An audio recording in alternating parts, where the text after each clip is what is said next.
অর্থাৎ মায়ার সংসারে আর ছিলেন না, ঘরের বাইরে হয়ে গেছিলেন। কার দর্শন করবার আশায়? মদন মোহনের দর্শনের আশায় বৃন্দাবনে চলে গেলেন। বৃন্দাবনে যাবার পরে শ্রীজীব গোস্বামী গুরুদেবের আশীর্বাদে তার সাধন ফলে ভক্তির জন্যে তিনি সর্বশেষে মদন মোহনের যুগল রূপ দর্শন করেছিলেন। কিন্তু শ্রীজীব গোসাই তিনি গুরু, তিনি কিন্তু দেখতে পাননি সর্বপ্রথমে। কোথায় দেখতে পাননি? জমিদার কৃষ্ণচন্দ্র, যার পরে নাম দিয়েছিলেন গুরুদেব লালা বাবু।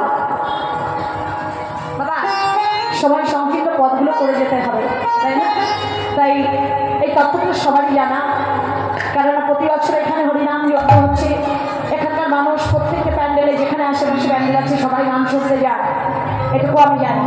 কারণ আমি দেখলাম এই নারকেলতলা, তারপরে আরেকটি জায়গা, আমি আশেপাশে যেসব প্যান্ডেলগুলোতে গান করেছি, অনেকেই অনেক ভক্ত এসেছেন, আমার সঙ্গে দেখা করলেন, আমাকে আছেও হয়তো আসলে। যাই হোক, তাই তত্ত্বটা আমি ভেঙে বেশি ব্যাখ্যায় যাচ্ছি না, ছোট করে আমি একটু বলে যাচ্ছি, না বললে নয়। তাই এই তত্ত্বটি না বলে গেলে অঙ্গহানি হয় না। যাই হোক, তো লালাবাবু সর্বশেষে ভগবানের দর্শন, যুগল দর্শন করেছিলেন, কিন্তু শ্রীজীব গোসাই দর্শন করতে পারেননি।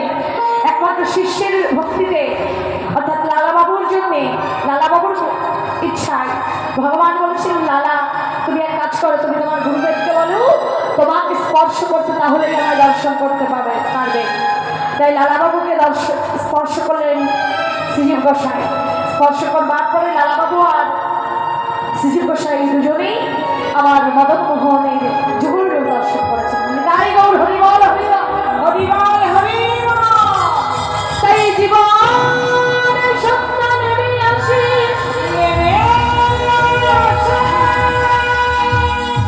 সকলেরই জীবনে মা, আমার তোমার নয়, আর সময় না, এবার তাকে ডাকার সময় এসেছে।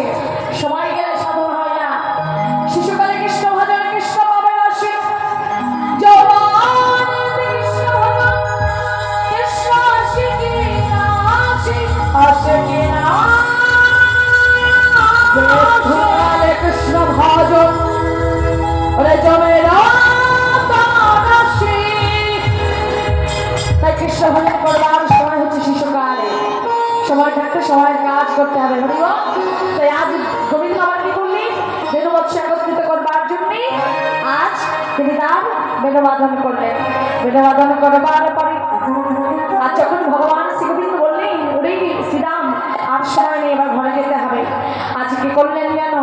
এই কথা শ্রবণ করে, আজ এই কথা শ্রবণ করে